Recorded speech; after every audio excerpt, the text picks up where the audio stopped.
교회 여러분, 지난 일주일 동안에도 주님의 은혜 가운데서 평화 가운데서 잘 지내셨습니까?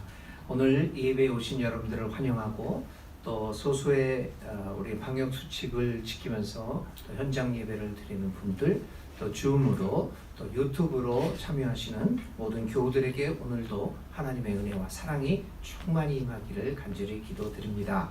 오늘은 교회력으로 주현절 후 5번째 드리는 주일 예배입니다. 오늘도 우리와 함께 임재하시는 하나님을 진정으로 예배하고 진리와 영 가운데 하나님과 교제하는 귀한 시간 되시기를 간절히 기도드립니다. 이제 예배로 부름을 함께 저와 교독을 하시면서 예배 시작하겠습니다. 할렐루야, 우리의 하나님께 찬양함이 얼마나 좋은 일이며 하나님께 찬송함이 그 얼마나 아름답고 마땅한 일인가. 이스라엘 백성을 모으신다. 마음이 상한 사람을 고치시고 그 아픈 목소리를 세워주신다. 별들의 수요를 헤아리시고 그 하나하나에 이름을 붙여주신다. 우리 주님은 위대하시며 능력이 많으시니 그의 슬기는 헤아릴 수 없다. 주님은 불쌍한 사람을 도와주시며 악인을 바닥까지 낮추시는 분이다. 주님께 감사의 노래를 불러드려라. 우리의 하나님께 수금을 타면서 노래 불러드려라. 주님은 오직 당신을 경외하는 사람과 당신의 한결 같은 사람을 기다리는 사람을 좋아하신다. 예루살렘아, 주님께 영광을 돌려라. 시온아, 내 하나님을 찬양하여라. 다 같이 읽습니다. 주님, 오늘 우리와 성령으로 함께 하셔서 우리의 마음을 열어주시오. 성령님의 온전한 인도를 받으며 영과 진리로 예배하게 하옵소서. 우리의 예배를 받아 주소서. 예배의 처음과 나중을 온전히 맡기오며 우리 주 예수 그리스도의 이름으로 기도드립니다. 아멘. 우리 조용히 침묵 가운데 하나님을 바라보고 자신을 들여다보면 침묵 기도 드리겠습니다.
우리 사도신절을 통하여 우리의 신앙을 고백합시다. 나는 전능하신 아버지 하나님, 천지의 창조주를 믿습니다. 나는 그의 유일하신 아들, 우리 주 예수 그리스도를 믿습니다. 그는 성령으로 잉태되어 동정녀 마리아에게서 나시고 본디오 빌라도에게 고난을 받아 십자가에 못 박혀 죽으시고 장사된 지 사흘 만에 죽은 자 가운데서 다시 살아나셨으며 하늘에 오르시어 전능하신 아버지 하나님 우편에 앉아 계시다가 거기로부터 살아있는 자와 죽은 자를 심판하러 오십니다. 나는 성령을 믿으며 거룩한 공교회와 성도의 교제와 죄를 용서받는 것과 몸의 부활과 영생을 믿습니다. 아멘. 우리 다 함께 마음을 모아 찬송가 312장으로 하나님께 영광 돌립니다. 찬송가 312장입니다.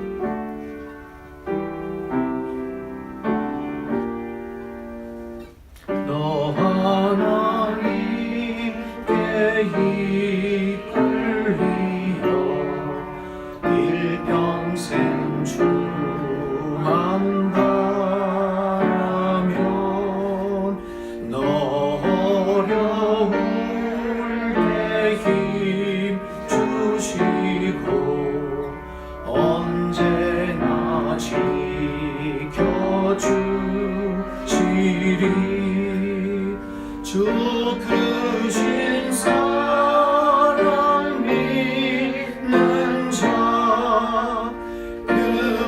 반석 위에 서리라. 너 설레는 맘 가다듬고 희망 중 기다리면서 그 은혜로 신 주의 뜻과 사랑에 만족하여라. 우리를 불러주신 주 마음에 소원하신다. 너 설레는 맘 가다듬고 희망 중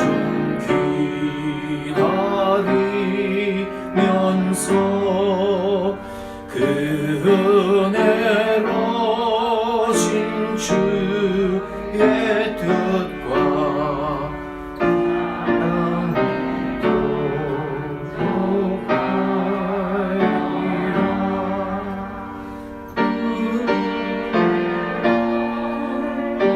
주신 주 마음에 소원하신다.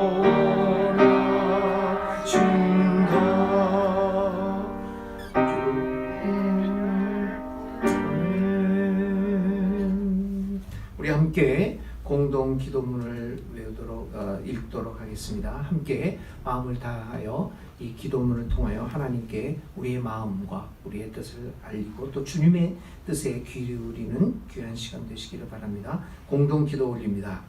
주님, 하늘은 빛나는 별들로 환하며 땅은 따스한 빛에 휩싸여 평화롭습니다. 당신께서 이 세상을 향해 빛을 비추고 계시기 때문입니다.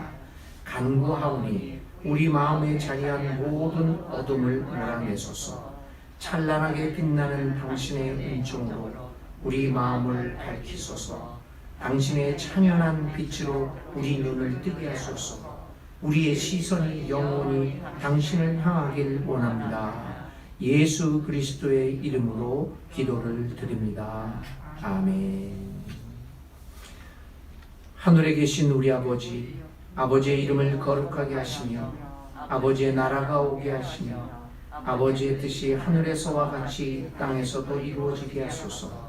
오늘 우리에게 일용할 양식을 주시고 우리가 우리에게 잘못한 사람을 용서하여 준 것 같이 우리 죄를 용서하여 주시고 우리를 시험에 빠지지 않게 하시고 악에서 구하소서. 나라와 권능과 영광이 영원히 아버지의 것입니다. 아멘. 네, 오늘 우리에게 주시는 기록된 하나님의 말씀은 계속해서 로마서에 있는 말씀입니다. 로마서 8장 22절부터 25절까지 있는 말씀입니다. 기록된 하나님의 말씀을 우리 함께 읽어보도록 하겠습니다. 22절부터 25절까지 말씀입니다. 함께 읽습니다. 모든 피조물이 이제까지 함께 신음하며 함께 해산의 고통을 겪고 있다는 것을 우리는 압니다. 그뿐만 아니라 첫 열매로서 성령을 받은 우리도 자녀로 삼아 주실 것을 곧 우리 몸을 성령하여 주실 것을 고대하면서 속으로 신음하고 있습니다. 우리는 이 소망으로 구원을 얻었습니다. 눈에 보이는 소망은 소망이 아닙니다. 보이는 것을 누가 바라겠습니까? 그러나 우리가 보이지 않는 것을 바라면 참으면서 기다려야 합니다. 아멘. 기록된 하나님의 말씀입니다.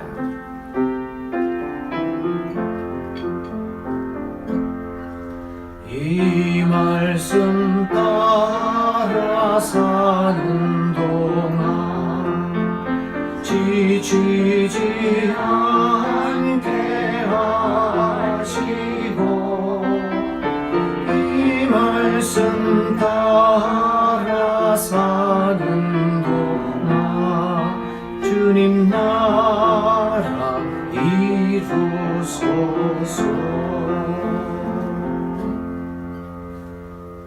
사랑과 은총이 많으신 하나님 아버지, 코로나19 사태로 위기를 겪고 있는 가운데서도 하나님 우리의 발걸음을 이 자리로 모아주신 은혜를 감사드립니다. 비록 적은 수가 현장에 모이고 또 많은 수가 인터넷으로 온라인을 통하여 예배 드리는 이 현실 속에서도 우리의 눈은 주님을 향하고 있음을 감사드립니다. 우리의 마음은 주님의 마음으로 가득하게 만들어 주신 것을 감사합니다. 오늘도 예배를 통하여 주님께 영광 돌립니다. 하나님, 이 시간은 주님의 말씀에 귀를 기울이는 시간입니다. 성령님, 우리 가운데 임재하여 주셔서 말씀을 전하는 자나 말씀을 듣는 자나 모두 하나님의 음성을 듣는 이 귀한 시간이 되게 하여 주시옵소서. 우리의 마음을 열어주시고 우리의 눈을 열어주시고 우리의 귀를 열어주셔서 그리고 우리의 손과 발과 우리의 삶에 함께하여 주셔서 말씀을 제대로 듣고 깨달아 우리의 삶에서 실천하며 살아가는 진정한 하나님의 사람들이 다 되게 하여 주시옵소서. 예수님의 이름으로 간절히 기도를 드립니다. 아멘. 네, 여러분, 2021년이 시작됐는가 했더니 벌써 1월 달이 지나고 2월 첫 주가 되었습니다. 이렇게 아주 빠른 세월이 세월이 참 빠르게 지나가고 있습니다. 이 세월 지나가는 가운데서도 또 이렇게 하나님과 함께 할 수 있음을 정말 감사드립니다. 오늘도 계속해서 하나님의 사람으로 살아가는 것에 대한 주님의 말씀에 한번 귀를 기울여 보려고 합니다. 지난주에 우리가 이제 하나님의 사람이 이 사회에서 어떻게 살아가는가라고 하는 것들을 우리가 생각해 보았습니다. 오늘 두 번째 시간으로 오늘 하나님의 사람들이 이 사회에서 어떤 관계를 맺으며 살아가야 하는가라고 하는 것들을 오늘 말씀을 통하여 생각해 보겠습니다. 여러분 기억하시죠? 24년 전 한국 사회는 초유의 사건인 우리 5천년 역사에서 처음 겪어보는 사건이 발생했습니다. 1997년 IMF라고 하는 이 사고를 경험하게 됩니다. 근데 이 IMF라고 하는 사건은 그때까지 한국 사회를 지탱하여 왔던 기본적인 틀을 송두리째 바꾸어 놓았습니다. 많은 사람들이 IMF를 어떤 경제적 위기로만 보고 있는데 사실은 경제적 위기를 뛰어넘는 이 사회의 기본적인 틀을 한꺼번에 바꾸어 놓는 그런 데 더 큰 의미가 있습니다. 이렇게 우리가 우리 삶과 우리의 사회를 지탱하였던 기본적인 것들이 바뀌게 된 계기가 IMF 사건이었습니다. 대한민국 사회는 그때 이 IMF를 중심으로 해서 어떻게 급격하게 변했을까요? IMF 위기라는 외환 위기가 발생한 지 딱 10년이 지난 2007년도에 발표된 논문이 하나 있습니다. 당시 서울대 사회학과의 이재열 교수라고 하는 사람이 책을 하나 출간했어요. 외환 위기 10년 한국 사회 얼마나 달라졌나라고 하는 책이었어요.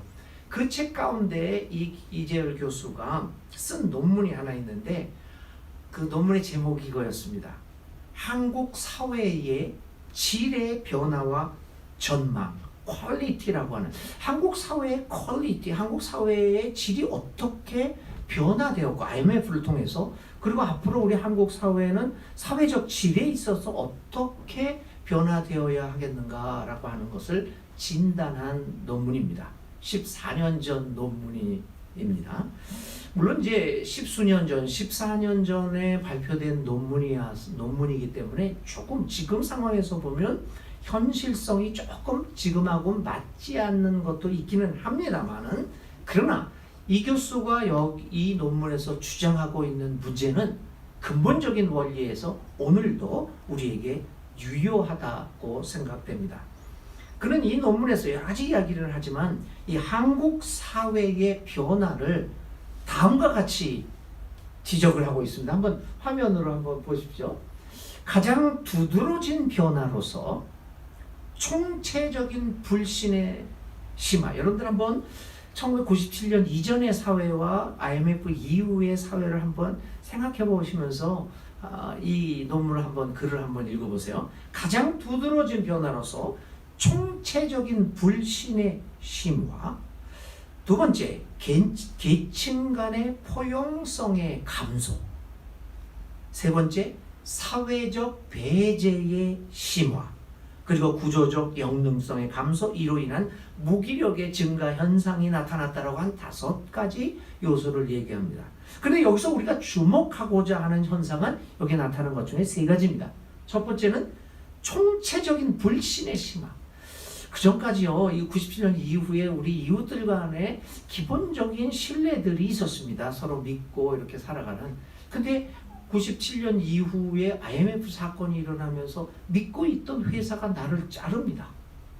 이거 평생 이 회사에 갔으면 죽을 때까지 이거 내 가족처럼 이렇게 평생 직장이다라는 생각을 하고 헌신을 하고 나름대로 아침 일찍 일어나서 야간 근무도 하면서 그리고 야간 수당도 제대로 받지 못해서 열심히 일하는데 어느 날 잘라버립니다.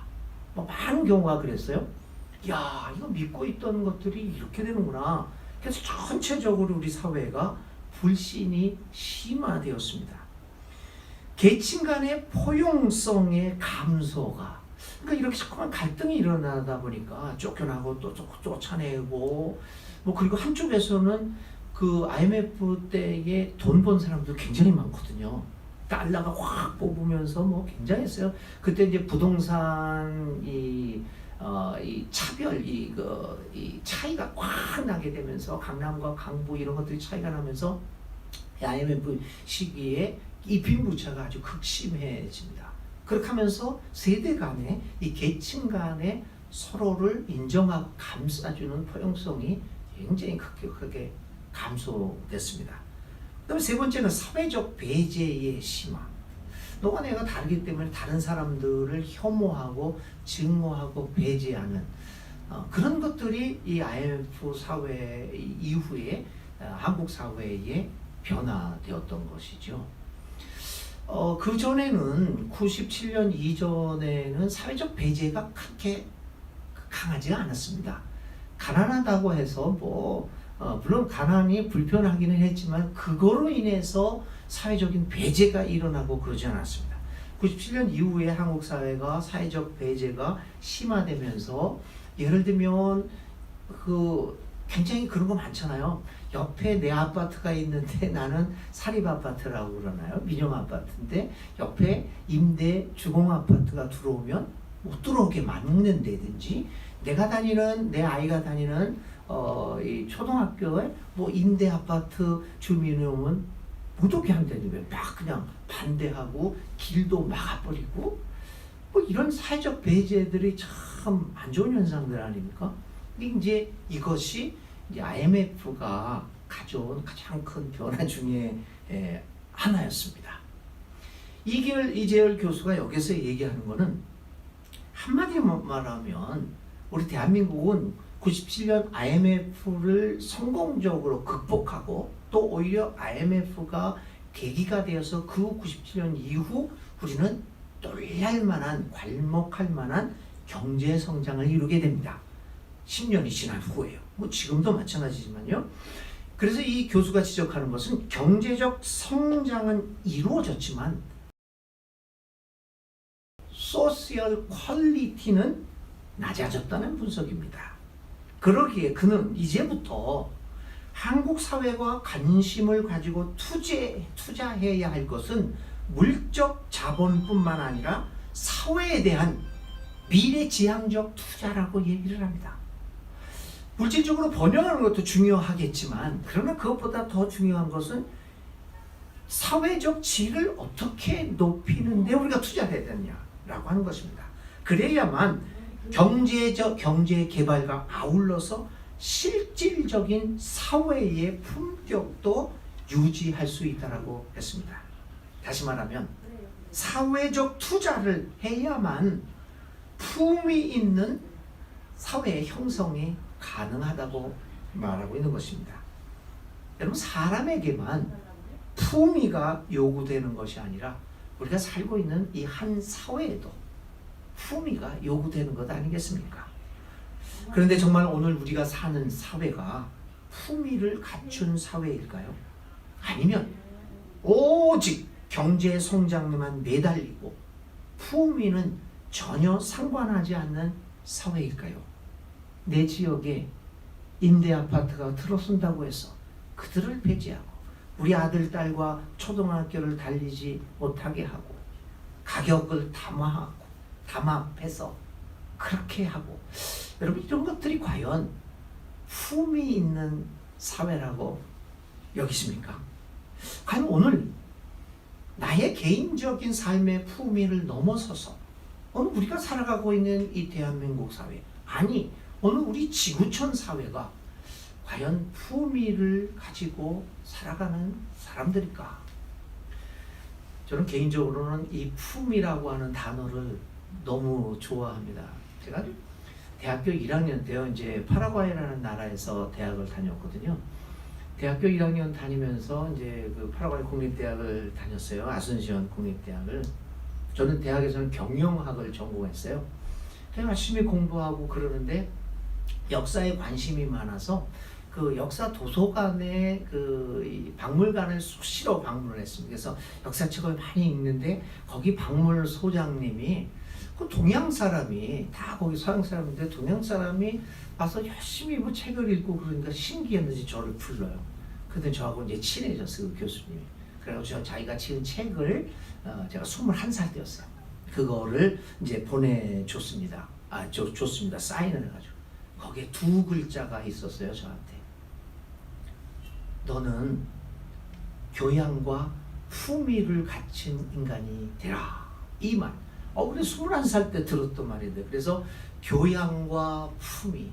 비록 내가 돈은 많이 못 벌고 그냥 그렇게 살아간다고 하래도 그래. 평생 교양과 품위를 갖춘 인간이 되자. 이 젊었을 때 어떤 단어가 여러분들한테 들려지는가 굉장히 여러분들의 삶을 결정짓기도 해요. 저는 그 교양과 품위라는 단어 때문에 지금까지 돈을 못 벌었어요. 그래서 이 품이라는 단어를 굉장히 좋아하는데요. 오늘 우리가 살아가는 사회가 품위가 있는 사회일까요? 아니면 우리가 몸담고 신앙생활을 하고 있다는 이 교회가 품위가 있는 교회일까요? 이런 것들을 생각하면서 오늘의 말씀을 생각해 보려고 합니다. 지난주 저는 여러분들에게 로마서 8장 18절부터 21절까지의 본문을 통하여 선포한 설교 중에서 당시 로마 사회가 고통 중에 있었음을 말했습니다. 그래서 설레는 마음을 가지고 기대하고 있었음을 말했습니다.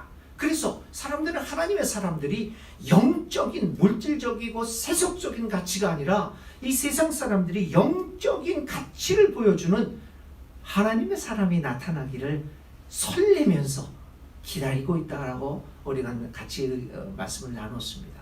진짜 우리가 믿는 하나님의 사람으로 살아가는 것은 이 세상 사람들로 하여금 영적 가치를 보여줌으로써 우리를 보면서 그래, 나는 비록 이렇게 세속에 물들어서 욕망에 찌들려서 살지만 그래, 저 교회를 보니까 영적인 가치, 그것을 추구하면서 살아가는 삶이 가능하구나 라고 하면서 설레면서 자기의 세속적인 욕망을 떠나 그래도 조금이나마 영적인 가치를 추구할 수 있다라고 하는 기대를 갖게 만드는 것, 그것이 하나님의 사람이라고 얘기했습니다. 오늘 하나님의 사람들이 이 사회와 맺는 관계의 두 번째 모습을 살펴보려고 합니다. 당시 로마 사회는 세계를 정복하고 경제 발전을 이룬 성공한 국가였습니다. 그들의 권력은 하늘을 찌르고 있었고 그들의 경제 발전은 놀라울 정도였습니다. 그러나 세계를 정복한 이 로마 사회는 품위를 잃은 사회였음이 분명합니다. 그들은 그들의 정치적 그리고 경제적 성공 이후에 자만에 빠졌고 그로 말미암아 사회적 그리고 도덕적 타락은 그 돌을 더해 갔습니다. 이런 사회에서 사람들은 지쳐 있었고 무엇인가 새로운 세계를 기다리고 있었습니다. 한마디로 얘기하면 로마 사회는 화려하고 성공한 사회였지만 오늘 우리들의 단어를 써서 이야기를 하면 품위를 잃어버린 사회였습니다. 이렇게 품위를 잃어버린 사회를 향하여 사도 바울은 새롭게 탄생하는 믿음의 공동체인 이 예수를 믿는 그 하나님의 사람들에게 오늘 편지를 보내고 있는 겁니다. 그래서 22절에 그는 이렇게 말합니다. 모든 피조물이 이제까지 함께 신음하며 함께 해산의 고통을 겪고 있다는 것을 우리는 압니다. 로마 사회는 경제적 그리고 정치적 성공은 이루었지만 이에 비해 상대적으로 사회적 발전을 이루지 못했습니다. 여러 가지 혼재된 문화와 가치관들이 오직 정치적 통일과 경제적 발전이라는 목적을 위하여 무질서하게 허용되던 사회였습니다. 사회적 질에 대하여 전혀 생각하지 못하는 품위를 잃은 사회였습니다. 경제적, 정치적 발전을 이루었을지 모르지만 화려하게 보일지는 모르지만 질적인 삶을 잃어버린 사회에서 사람들은 자포자기하며 희망을 잃고 허무에 굴복한 채 살아가고 있습니다. 그러나 이런 와중에서도 소수의 사람들이 새로운 세계에 대한 희망을, 갈망을 버리지 않고 그 새로운 세계의 탄생을 위하여 고통을 감수하고 있었습니다. 바로 이러한 사람들이 당하고 있는 고통을 사도 바울은 해산의 고통이라고 말하고 있습니다. 그 해산의 고통을 누가 앓고 있느냐? 하나님을 믿고 예수를 믿고 따르는 하나님의 사람이 이 사회적 품위를 잃어버린 이 사회에서 그 해산의 고통을 겪고 있다라고 격려하고 있는 것입니다. 품위를 잃은 사회는 아무리 눈부신 경제 발전을 이룩하였다라고 하더라도 고통이 끊임없이 나타납니다. 혼란한 사회 가치관 속에서 오직 각자가 자신의 삶만을 중심으로 살아감으로써 점차 고립되어져 갑니다. 오늘 우리들에게 여러 가지 모임들은 많이 있지만 현대인들은 가장 인류의 역사 속에서 가장 외롭게 살아간다는 그 사회학자들의, 인류학자들의 평도 있습니다.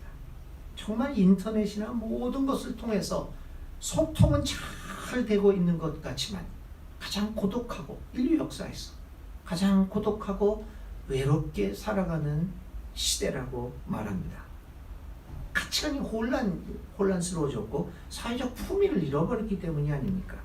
모든 사람이 모든 사람을 향하여 경쟁하게 함으로써 사랑도 우정도 잃어버리고 오직 자신만의 행복만을 위하여 살아가는 살벌한 사회가 되고 맙니다. 사회적 품위를 유지하도록 하는 것은 한 사회의 경제적 발전이 지속 가능한 발전이 되게 할 뿐만 아니라 모두를 행복하고 건강하게 해주는 중요한 일입니다. 저는 아르헨티나에서 참 오랜 세월을 살았어요. 제가 처음에 이제 아르헨티나에서 살기 시작했을 때가 1990년도 초기였는데요. 너무 살기 좋았습니다. 정말 천국이 이런 것이구나 할 정도로 그렇게 여유롭고 인간과의 관계도 그렇고요. 안전하고 범죄 없고 너무너무 살기가 좋았습니다. 점차 그 사회가 살벌한 사회로 무너지게 됩니다.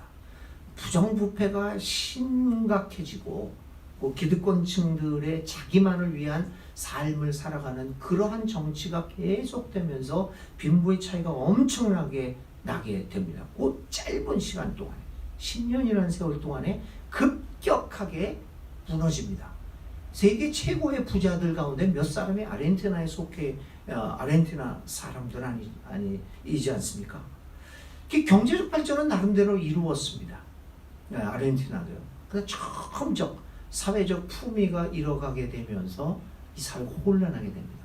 지금은요, 아르헨티나 제대로 길을 걷지 못합니다.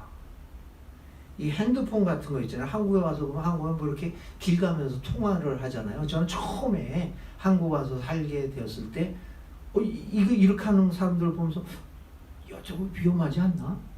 아르헨티나나 멕시코 여기서 이렇게 하고 있으면 큰일 납니다. 언제 채워갈지. 그 식당에 그 제일 먼저 놀랐던 게 뭐냐면 카페에 앉아 있다가 화장실을 가게 되잖아요. 그러면 저는 컴퓨터고 주섬주섬 다 싸들고 화장실을 갔어요, 처음에. 근데 쓱 주위를 둘러보니까 사람들이 헤드폰도 그냥 놓고 가요. 이야, 어떻게 저럴 수 있을까? 아르헨티나는 그럴 수가 없습니다. 왜 그렇게 됐을까요? 경제적 발전을 이루었지만 사회적 질이 한없이 낮아지게 되면서 이 경제 발전이 지속 가능한 발전이 되지 못하게 되었고 이 사회가 무너지게 되는 현상을 보게 되었습니다. 그러므로 여러분, 품위 있는 사회를 만들어가는 것은 하나님 나라를 이 땅 위에서 실천하는 것과 밀접한 관계가 있습니다. 당시 로마 사람들뿐만 아니라 요즘의 우리도 이러한 품위 있는 사회의 등장을 기대하고 있습니다. 품위 있는 사회의 등장은 하나님 나라의 실현과 관계가 있기 때문에 바로 이 품위 있는 사회의 탄생을 위하여 가장 역할을 할 사람들이 하나님의 사람들입니다. 그러므로 이러한 사회의 탄생을 위하여 우리 믿는 하나님의 사람들은 해산의 고통을 겪어야만 하는 것입니다. 우리 어머니들은 해산의 고통이 무엇인가를 너무나도 잘 알고 있습니다.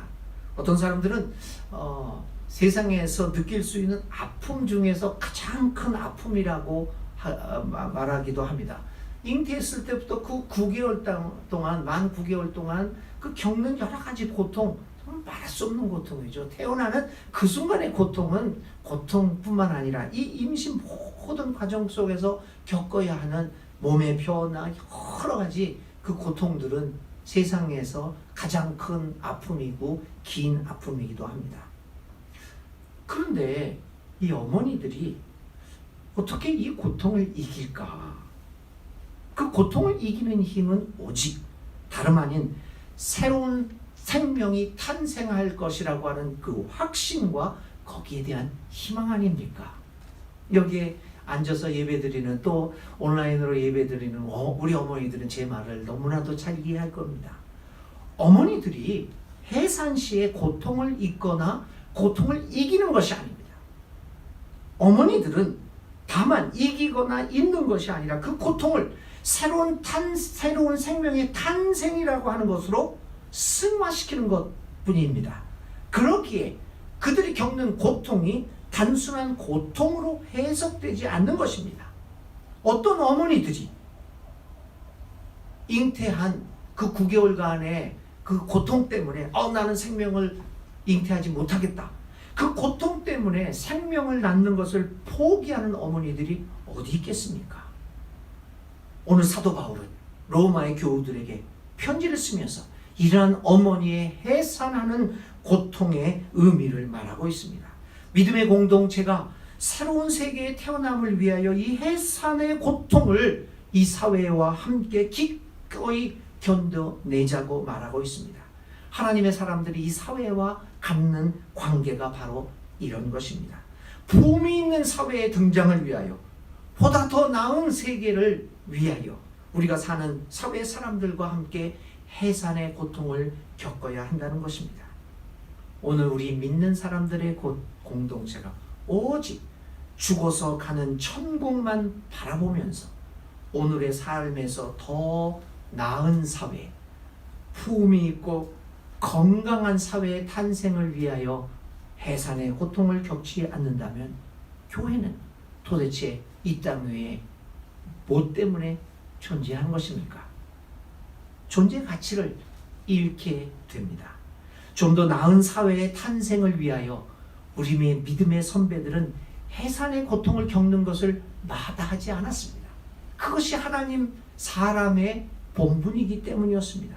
그래서 히브리서 11장은 이 보다 나은 사회의 탄생을 위하여 해산의 고통을 겪었던 사람들의 삶을 이렇게 증언하고 있습니다. 16절과 11장 16절과 37절에 있는 말씀입니다. 그러나 사실은 그들은 더 좋은 것을 동경하고 있었던 것입니다. 중략을 하고요. 그들은 돌로 맞기도 하고 톱질을 당하기도 하고 칼에 맞아 죽기도 하였습니다. 그들은 공핏을 당하며 고난을 겪으며 학대를 받으면서 양과 염소의 가죽을 입고 떠돌았습니다. 왜 이 믿음의 위대한 선진 이 선배들이 이러한 고통을 겪었을까요? 이것은 그냥 우리의 죄악으로 당하는 고통이 아니라 더 나은 세계를 향한 하나님의 나라를 낳기 위한 해산의 고통이었습니다. 오늘 우리 믿는 사람들의 공동체와 하나님의 사람들의 모습이 이 세상 사람들에게 새로운 사회 탄생을 위하여 해산의 고통을 겪는 모습으로 비춰야 합니다. 사실 저는 생각할 때 이 코로나19라고 하는 것이 굉장히 고통스러운 삶을 우리에게 주고 있는 것입니다. 그런데 또 다른 한편으로 코로나19라고 하는 사태를 맞이해서 우리 한국 교회가 우리 민족들과 다 같이 고통을 겪지 않습니까? 그런 그 사람들과 우리 교회가 조금 더 해산의 고통을 겪는 모습을 보였으면 정말 우리 기독교에게는 이 세상 사람들을 향한 복음 전파의 절대적인 좋은 기회였다라고 저는 판단을 했습니다. 지금도 이제 그래서 우리가 모든 것을 참아내며 기다리며 해산의 고통을 겪는 모습을 보였다고 한다면 세상 사람들은 우리 교회를 보면서 설레는 마음으로 기대했을 것입니다. 물론 그런 교회도 많지요. 그러나 또 다른 한편으로 그런 모습을 보이지 못했다는 것이 참 안타깝기 한이 없습니다. 현실에 안주하고 자신의 세계에서 안일한 삶을 추구하는 것이 아니라 과감하게 새로운 생명의 탄생을 위하여 고통을 겪겠다는 의연한 모습들을 우리는 보여주어야 합니다. 하나님의 사람들은 새로운 생명의 탄생을 위하여 산고의 고통을 감수하는 아름다운 모습을 보여야 합니다. 그것이 기본적인 모습입니다. 그러면서 사도 바울은 그런 모습을 이렇게 계속해서 말합니다. 첫 열매로서 성령을 받은 우리도 자녀로 삼아 주실 것을 곧 우리 몸을 속량하여 주실 것을 고대하면서 속으로 신음하고 있습니다. 사도 바울은 믿는 이들, 이 해산의 고통을 겪고 있는 하나님의 사람들을 첫 열매라고 말합니다. 첫 열매라고 하는 것의 의미는 맨 처음으로 드러난 결과라고 하는 것을 의미합니다. 이 말은 생산된 것 중에 첫 번째 것이라는 의미입니다. 이 상업에서 우리는 이것을 첫 번째 판매된 상품이라고 볼 수 있습니다. 첫 번째로 출하된 제품의 판매 성과에 따라서 그 사업의 지속 여부가 결정나기도 합니다. 그래서 첫 판은 매우 중요한 겁니다. 첫 판을 옷이고 무슨 상품이군요. 첫 판을 치기 위해서 첫 판이 완판되느냐 그렇지 않느냐는 것은 그 사업의 지속 여부에 결정적이지 않습니까? 하나님의 사람들은 세상을 향하여 하나님이 출고하신 첫 제품과 마찬가지입니다. 그래서 성경은 우리를 향하여 뭐라고 얘기합니까? 너희들은 하나님의 작품이다 라고 얘기를 하지 않습니까? 우리는 첫 출하품으로서 견본으로 세상 사람들에게 하나님 나라의 모습이 이렇다고 하는 것을 보여주는 첫 출하품과 마찬가지입니다. 그래서 사람들은 우리를 보면서 첫 번째 출하된 상품인 우리들, 작품인 우리들을 보면서 하나님 나라의 모습이 어떻겠구나 라고 하는 것을 짐작할 것입니다. 우리들이 살아가는 삶의 양식을 보면서 사람들은 하나님 나라에서 살아가는 방식이 무엇인가를 비로소 보게 될 것입니다.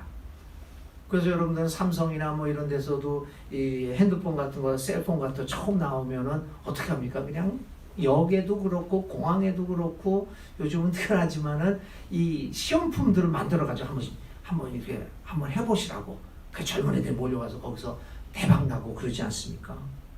사람들은 이 하나님의 나라의 사람들의 품위 있는 삶의 모습을 보면서 아, 하나님 나라는 이런 것이구나. 나도 그 나라에 살고 싶구나. 라는 생각을 갖게 될 것입니다. 또 반대로 하나님 사람들의 모습, 품위 없는 삶의 모습을 보면서 교회의 품위 없는 모습을 보면서 저런 것이 하나님 나라인가? 그렇다면 나는 그런 나라에 가고 싶지 않다라는 생각을 하게 될지도 모릅니다. 그래서 신학에서는 교회를 이야기할 때 하나님 나라의 전조라고 하는 말을 씁니다. 앞전자에 빛일 조, 전조. 앞에서 비춰주는 것이다. 다시 말하면 하나님 나라의 예고편이라고 규정하고 있기도 합니다. 오늘 우리가 하나님의 나라를 이 세상을 향하여 선포하는 것은 그리 간단한 일이 아닙니다.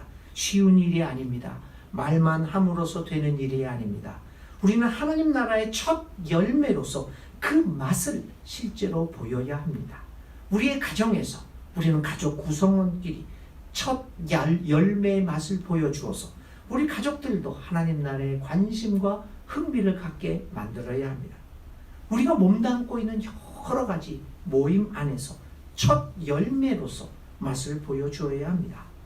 그래야만 사람들이 하나님 나라에 관심을 가지게 되지 않겠습니까? 하나님의 사람들과 사회의 관계는 이처럼 첫 열매로서의 역할을 담당하는 것입니다. 사도 바울은 계속해서 첫 열매로 살아가는 사람들의 삶의 특징을 이야기합니다. 그는 하나님의 사람들은 하나님의 첫 열매에서 성령을 선물로 받았고 하나님의 영에 의지하며 살아가면서 종국에는 구원받기를 고대하고 있다고 말합니다. 그리고 구원을 받기 위하여 오늘도 신음하면서 해산의 고통을 겪으면서 살아가고 있음을 강조합니다. 첫 열매로서 하나님 나라의 첫 열매로서 살아가는 하나님 사람들의 특징은 첫 번째 얘기한 것처럼 해산하는 고통을 겪는 사람입니다. 왜냐하면 결국 우리도 구원을 받아 하나님의 자녀가 되기를 바라고 있기 때문입니다. 첫 열매로서 하나님 나라의 맛을 세상 사람들에게 보여주며 살아가는 것은 늘 고통이 따를 수밖에 없습니다. 자신의 삶을 절제하고 제한해야 하기 때문에 얼마나 고통스러웠겠습니까? 갈등하며 살아갈 수밖에 없을 것입니다. 하나님의 사람들은 이 사회의 풍조를 무조건 따르지 않습니다. 오히려 사회의 물결을 거슬러 올라가기 때문에 고통스럽습니다. 갈등을 갖게 됩니다. 그렇지만 고통 때문에 신음하는 일이 있다고 하더라도 그 해산의 고통을 거뜬히 이겨가면서 이 사회를 향하여 하나님 나라의 첫 열매로서의 싱싱한 맛을 보여주어야 합니다. 여러분과 우리 믿는 사람들과 이 교회가 이러한 첫 열매로서의 갈등하는 해산의 고통을 기꺼이 감당하는 모습을 이 사회에 보여줄 수 있기를 간절히 기도드립니다. 계속되는 사도 바울의 말에 귀를 기울여 봅시다. 24절과 25절. 왜 우리는 첫 열매로서 갈등을 겪게 되고 해산의 고통을 겪을 수밖에 없느냐라고 하는 것을 바울은 오늘의 본문을 통하여 이렇게 설명합니다. 눈에 보이는 소망은 소망이 아닙니다. 보이는 것을 누가 바라겠습니까? 그러나 우리가 보이지 않는 것을 바라면 참으면서 기다려야 합니다. 사람들은 눈에 보이는 것에 치중합니다. 눈에 보이는 현상만으로 판단의 기준을 삼기도 합니다. 어떤 사물을 그 가치 판단을 할 때 눈에 보이는 현상이 무시되어서는 안 됩니다. 우리가 들은 것들이 무시되어서는 분명 아닙니다. 그렇지만 여러분, 우리가 사물의 가치를 판단하고 어떠한 사람을 판단하거나 어떤 사건들의 가치를 판단하게 될 때 이러한 눈에 보이고 귀에 들리고 손으로 만져보았던 이 감각적인 현상이 완전히 무시되어서는 안 됩니다. 굉장히 중요합니다. 그런데 여기에서 우리가 하나 유의해야 할 것은 이 시각, 청각, 촉각, 후각도 미각도 이러한 감각 능력의 한계를 인정하면서 가치 평가를 해야 된다는 겁니다. 눈에 보이는 것만이 다가 아니라는 사실을 우리는 그 한계를 인정해야 합니다. 사람들이 그랬잖아요. 어떤 일을 판단할 때 내가 두 눈으로 똑똑히 봤어. 내가 두 귀로 똑똑히 들었어. 내가 두 손으로 똑똑히 만져봤어. 그러니 틀림없어. 근데 이게 여러분, 이게 그게 아닙니다. 내 눈으로 봤다고 해서 본 게 아니고요. 내 귀로 들었다고 해서 다 들은 거 아닙니다. 내가 손으로 만졌다고 해서 다가 아닙니다. 사실 오늘은요, 보는 거죠. 자기가 원하는 것만 보게 됩니다. 자기가 듣고 싶은 것만 사실은 우리의 귀에 들려옵니다. 만지는 것도요, 다 그 촉각을 통해서 느껴지는 것도 다 자기가 자기 중심으로 느껴집니다. 이게 감각의 한계이죠. 그래서 바울은 눈에 보이는 것에만, 귀에 들리는 것만, 내가 손에 만질 수 있는 것에만 소망을 두는 것은 그건 진짜 소망이 아니라고 말하고 있습니다.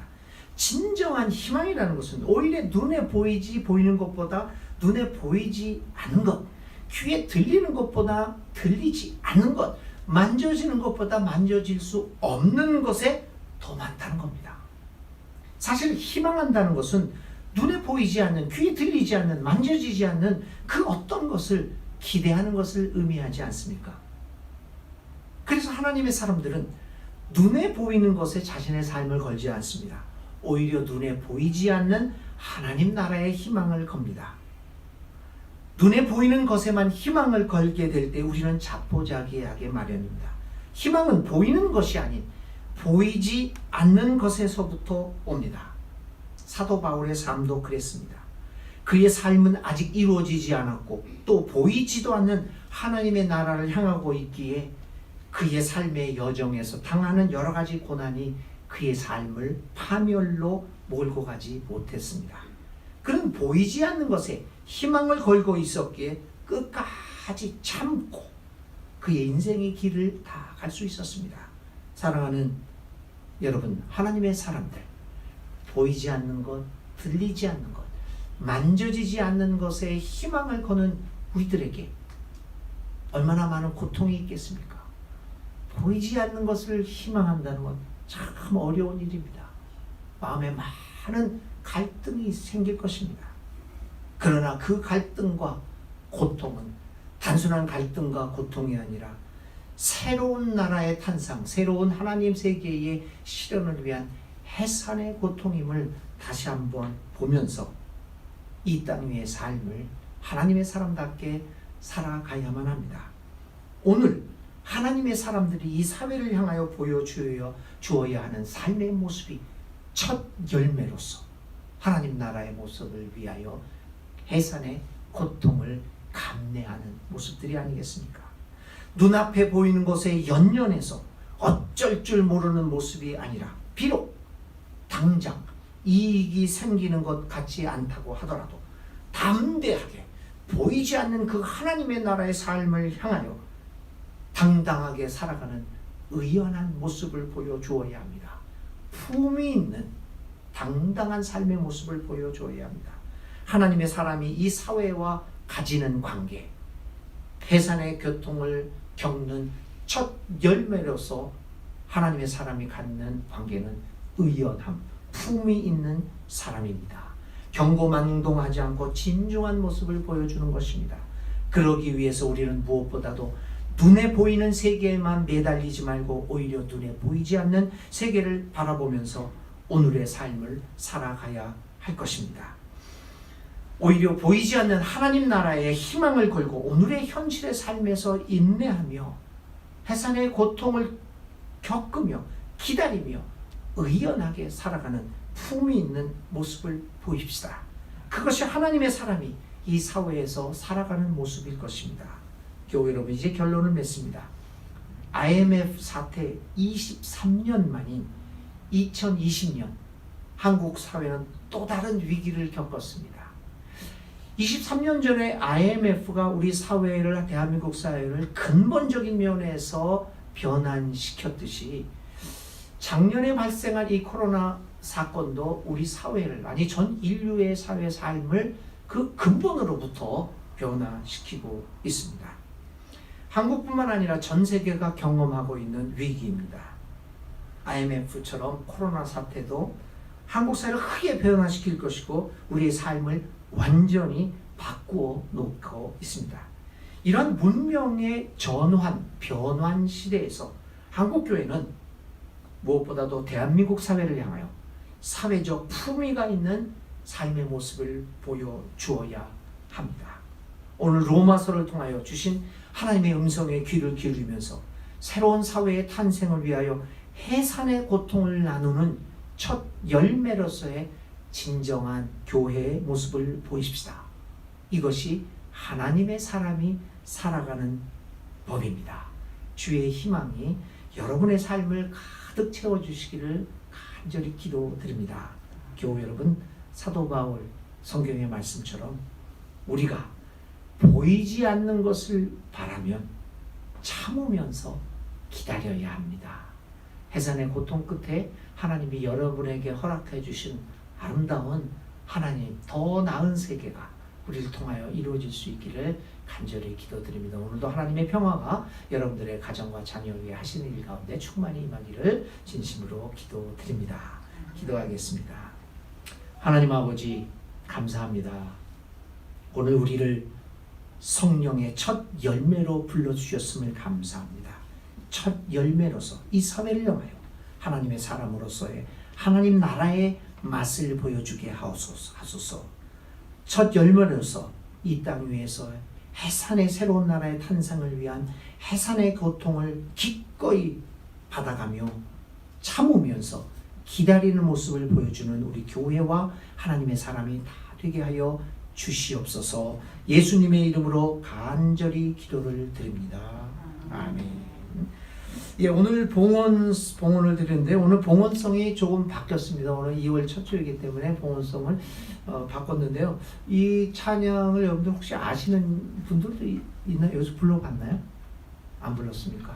네, 예, 제가 독창을 하면 한이 있더라도 여러분들이 한국 곡조인데 아주 짧으면서도 우리의 다짐을 잘 표현한 봉헌의 찬송입니다. 함께 봉헌 찬송 부르며 주님 앞에 봉헌하시겠습니다.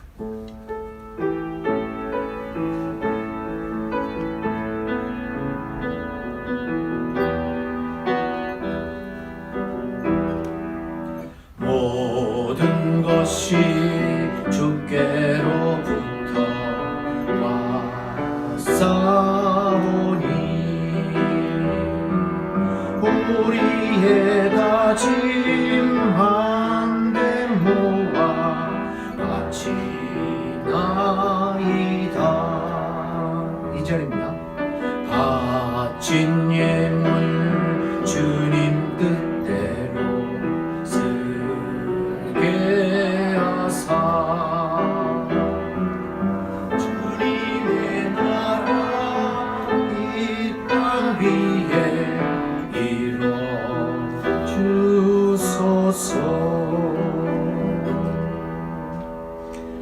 하나님 감사합니다. 예배의 자리로 나오며 일주일 동안은 주님께서 허락하여 주신 삶과 노동의 현장에서 거두어들인 것 중에 또 일부를 우리의 마음과 정성을 다하여 하나님 나라를 위하여 그 사역을 위하여 주님 앞에 바칩니다.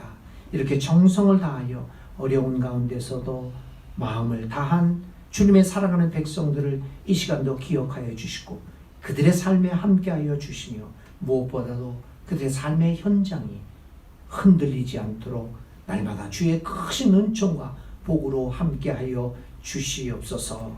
아버지 하나님, 이렇게 귀한 정성으로 믿음으로 바쳐진 물질 하나님께서 인도하여 주셔서 정말 제대로 잘 사용되어 하나님께는 영광이요 헌물을 바친 모든 주의 백성들 마음 가운데는 큰 보람과 의미를 느끼는 헌금 사용이 되게 하여 주시옵소서. 예수님의 이름으로 감사하며 봉헌 기도 드립니다. 아멘. 봉헌성 전에 설교 소식을 했어야 되는데, 저 교회 소식을요. 교회 소식을 함께 나누겠습니다. 오늘은 주연으로 5번째 주일 예배였고요. 여러분들 쭉 이렇게 보시면서 다른 일반적인 광고는 주보를 참조해 주시고요. 3번째, 사순절.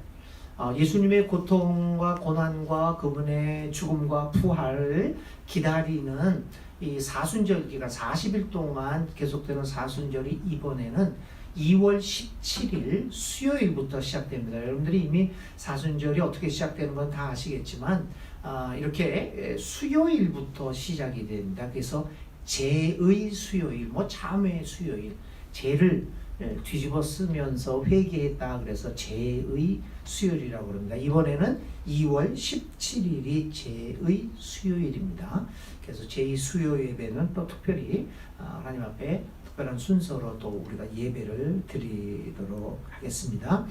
사순절 기억하는 것 잘 보시고요. 설 연휴 즐거운 설 명절 보내시고 또 방역 수칙을 잘 지켜서 또 이 코로나를 이겨나가는데 우리 하나님의 사람들이 큰 역할을 할 수 있기를 간절히 기도드립니다.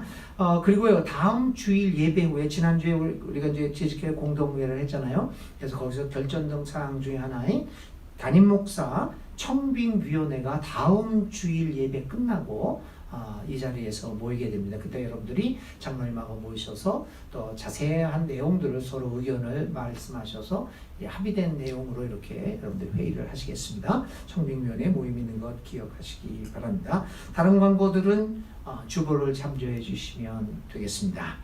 이제 함께 축복 나눔하고 축도로 예배 마칩니다. 그리스도 우리 앞에 계셔서 그리스도 우리 곁에 계셔서 그리스도 우리 아래에 계셔서 그리스도 우리 위에 계셔서 그리스도 우리 안에 계셔서 성삼위 하나님 항상 우리와 함께 전과 같이 지금도 그리고 영원히 아멘.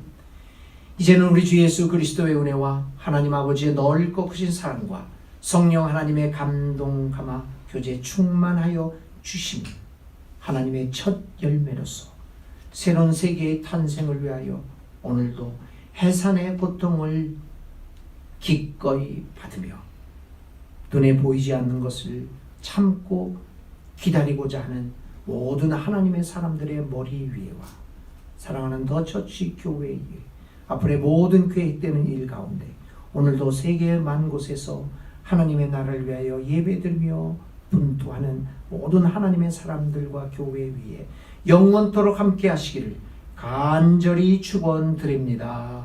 아멘.